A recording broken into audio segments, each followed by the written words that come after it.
Vamos a hablar ahora de los selectores en CSS. Ya hemos visto que cualquier regla comienza por el selector y es lo que nos va a definir qué elementos del documento HTML se van a ver afectados por los cambios que yo quiera hacer con esta regla, por las propiedades que voy a definir. Lo primero que tengo que tener en cuenta es que a un elemento dado HTML se le pueden aplicar varias reglas, por lo tanto puedo tener reglas con selectores que afecten al final a los mismos elementos de HTML sin ningún problema. Y también que cada regla puede aplicarse a un número ilimitado de elementos. Por ejemplo, antes hemos visto reglas que se aplicaban a todos los elementos H1 o a todos los elementos P que hubiera en el documento HTML. Si un selector se ve afectado por dos o más reglas, perdón, estoy diciendo otra cosa. Si el selector, sigo la transparencia, si el selector de dos o más reglas es idéntico, los podemos agrupar. Lo veremos dentro de un poquito poniendo comas y de esa manera tengo hojas de estilo más compactas, hasta cierto punto más eficientes. Cuando establecemos la propiedad CSS de un elemento cualquiera, recordar que todos sus descendientes también la toman. Así que un elemento puede tener una regla porque un selector la ha aplicado sobre él o porque un selector la ha aplicado sobre alguno de sus ancestros en el árbol DOM este que ya hemos hablado. CSS 2.1 incluye una docena de selectores, en CSS 3 hay alguno más. Vamos a ver los fundamentales, que son, bueno, estos que tenéis aquí, estos 5. El primero es el selector universal, es el asterisco, muy fácil de entender porque se aplica a todos los elementos de la página. Entonces, poner asterisco es lo mismo que poner todos los elementos de la página. Por lo tanto, es muy parecido que poner body, pero ojo, no igual. Porque si ponéis body, se aplica el elemento body y digamos que por herencia lo cogen todos los que cuelguen de él. Pero si alguno de ellos tiene un selector más específico, se va a aplicar ese otro por ser más específico. Sin embargo, el asterisco elige específicamente todos los elementos. Así que va a ser igual de específico que uno que aplique específicamente a un selector. Así que atención con eso. Es bastante habitual combinarlo con otros y además se utiliza en algunos hacks, en algunas virguerías un poco utilizadas que veremos ahora dentro de un momento un ejemplo. Selector de tipo. El selector de tipo es uno de los más fáciles. Me permite seleccionar todos los elementos de un cierto tipo. Por ejemplo, aquí estoy seleccionando todos los H1, o todos los H2, o todos los H3. Se pueden agrupar con comas. Y eso quiere decir, estos cambios que estoy poniendo aquí, estas reglas, afectan a todos los H1 y todos los H2 y todos los H3. Ojo que tiene que haber una coma. El espacio tiene otro significado. Bueno, este espacio no tiene ningún significado porque habiendo una coma es la que importa. Pero si solo tuviera un espacio, lo vamos a ver a continuación, tiene otro significado diferente. Entonces, en este caso podemos ver cómo estamos agrupando las propiedades que quiero cambiar para todos los H's, H1, H2 y H3, y las agrupo entonces en una sola regla, que es esta que veis aquí. Y que me cambie la propiedad color, font weight y font family. Y después tengo algunos cambios ya específicos solo para los H1 o solo para los H2 o solo para los H3 que cambian el font size de formas distintas, como veis. Tenemos también el selector descendente. El selector descendente lo que hace es seleccionar los elementos que estén dentro de otros elementos. Y es el espacio del que he hablado hace un momento.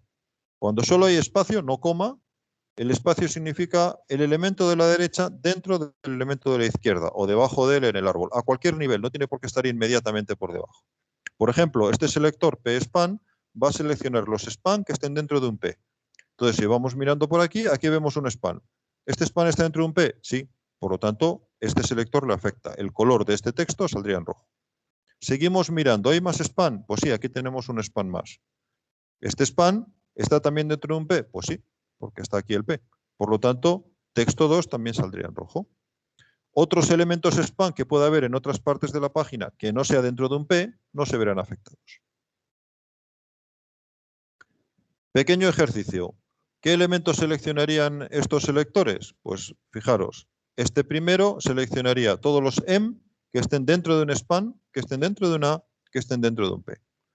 Entonces, si por ejemplo tengo una jerarquía donde tengo un P, luego cualquier tipo de cosas y sigo bajando y tengo un A, y luego cualquier tipo de cosas y sigo bajando y tengo un span, y luego cualquier tipo de cosas y tengo un M, pues este selector le afectaría a ese M del final y le cambiaría text decoration. Lo pondría con una línea por debajo, un subrayado.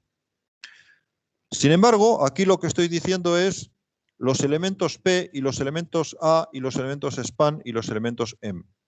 Por lo tanto, cualquier elemento P se verá afectado, cualquier elemento A, cualquier elemento span y cualquier elemento M. Aquí tengo los elementos A que estén, perdón, los elementos A que estén dentro de un P. Me los voy a poner en rojo. Y aquí tengo una cosa un poco curiosa, que es los elementos A que estén dentro de un asterisco que estén dentro de un P. Esto quiere decir elementos A que estén dentro de algo que estén dentro de un P. Por lo tanto, si tengo un elemento A directamente dentro de un P, sin ningún elemento intermedio, no se vería afectado por esta regla. Tiene que haber algo intermedio. Este es uno de esos hacks que os decía que para los que se utiliza el asterisco. Entonces, imaginaos que yo quiero tener un P, dentro de él los elementos que sean, y dentro de él los As, y en ese caso a los As los quiero poner en rojo. Bueno, pues usaría esa regla. Y eso evitaría que si tengo el A directamente debajo de un P, sin nada más en medio, a ese no se le pondría en rojo. ¿Vale? Pues podéis ver que esta es una utilización del elemento asterisco que no podría hacer fácilmente de otras maneras. Bueno, y nos quedan el selector de clase y el selector de identificador. El selector de clase lo que hace es seleccionarme los elementos de una clase dada. ¿Cómo se mete un elemento en una clase? Pues con el atributo class, como veis aquí. Entonces aquí estoy diciendo, este elemento P es de la clase destacado. ¿Y cómo se hace un selector que lo pille? Pues con un punto por delante del nombre de la clase, punto destacado. De esta manera, lo que estoy diciendo es todos los elementos que estén en la clase destacado, o sea, todos los elementos que tengan el atributo class con el valor destacado. A todos esos los pones en rojo. Entonces, por ejemplo, este punto destacado afectaría a este elemento P porque está en la clase destacado, no afectaría a este elemento P que no está en la clase destacado, afectaría a este href porque está en la clase destacado y aplicaría a este M porque está en la clase destacado. ¿Vale? Y no repito todos los demás no se verían afectados. Bueno, puedo combinar el elemento punto, o sea, el selector de clase, con el selector de elemento. Y aquí, por ejemplo, al poner P punto sin espacio ni nada en medio, destacado, pues estoy diciendo los elementos P que estén en la clase destacado. Entonces, por ejemplo, aquí ya no va a coger a este M, que está en la clase destacado, pero que no es un elemento P. Solamente va a coger a este elemento P que está en la clase destacado. Tampoco va a coger a este elemento A, que está también en la clase destacado, como veis, porque dice elementos P que estén en la clase destacado. Daros cuenta que esto sería muy diferente de que hubiera aquí en medio un espacio. Si hubiera aquí un espacio entre el P y el punto destacado, querría decir elementos de la clase destacado que estén dentro de un P, a cualquier nivel. Bien, de esta manera, un pequeño ejercicio también. ¿Qué se seleccionaría en este caso? Pues P.aviso, pues elementos P que estén en la clase aviso, o sea, que tengan el atributo class con el valor aviso. P espacio punto aviso, pues elementos que estén en la clase aviso, que estén a cualquier nivel debajo de un elemento P. P, punto aviso, pues los elementos, todos los elementos P y todos los elementos de la clase aviso. Y por supuesto, si un elemento es P y también está en la clase aviso, pues naturalmente también se le coge. Asterisco punto aviso, pues todos los elementos que estén en la clase aviso. Entonces, de esta manera sería muy parecido a poner, o igual me parece, que poner únicamente punto aviso, que ya me selecciona todos los elementos que estén en la clase aviso. Y nos quedaban los selectores de identificador, que son muy parecidos a los de clase, solamente que utilizan el atributo ID, que es el identificador, y la diferencia entre la clase y el identificador es que el identificador solamente debería aplicarse a un elemento del documento. Los identificadores deberían ser únicos dentro del documento, mientras que en una clase puede haber muchos elementos. Si por error pones varios IDs, el navegador hará lo que quiera, normalmente coger el primero de los que encuentre. Pero en principio sería incorrecto. Solamente debe haber un elemento con un ID dado dentro de un documento HTML. Y bueno, la forma de seleccionarlo es ponerle sostenido delante. Entonces, sostenido destacado, por lo tanto, me va a seleccionar un único elemento, el que tenga el identificador destacado. En este caso sería este que veis aquí. De esta manera podemos ver también qué es lo que seleccionarían estos que veis. P sostenido aviso, cogería el elemento P que tenga el identificador aviso, que debería ser uno solo. Puede que no haya ninguno, pero si lo hay, debería ser el único que tenga el sostenido aviso. No cogería, por ejemplo, un elemento A que esté que tenga el identificador aviso también, porque decimos elemento P que tenga el identificador aviso. P espacio aviso, pues todos los elementos P, y el elemento que tenga el identificador aviso, sea del tipo que sea. P, aviso, pues, perdón, esto lo he dicho mal. Lo que os acabo de escribir es P, aviso. P espacio aviso es todos el elemento aviso, que tiene que ser único, si está dentro de un P. O sea, si dentro de su jerarquía a cualquier nivel está dentro de un P. Mientras que P, aviso es justamente lo que os había dicho antes, todos los elementos P y el elemento de identificador aviso. Y este último, pues sería el elemento de identificador aviso, porque es el elemento de cualquier tipo con identificador aviso. Por lo tanto, pues este probablemente no tiene mucho sentido. Como os comentaba antes, pues aquí el asterisco, igual que para el caso de la clase, probablemente no sirve de mucho. Los selectores los podemos combinar y podemos poner cosas como punto aviso, espacio, punto especial. Entonces, bueno, pues podéis imaginar ya que esto nos va a seleccionar a los elementos de la clase especial que estén dentro de la clase aviso a cualquier nivel. Aquí tengo un elemento de la clase especial que tiene que ser un span, o sea, todos los elementos que sean de la clase especial y que sean span, que estén dentro de elementos que sean div, que estén en la clase aviso a cualquier nivel.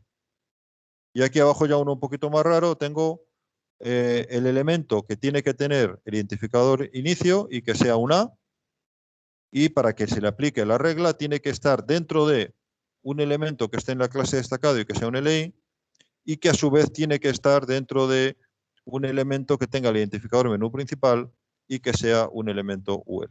Bueno, veis que este ya sería un caso muy específico de cómo combinar los selectores. Y hasta aquí los selectores.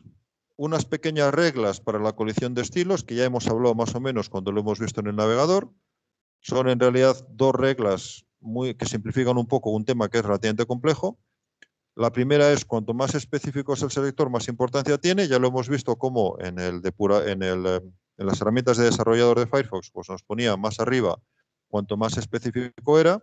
Y a igual especificidad, la última regla que se ha indicado tal como se hayan incluido en el HTML.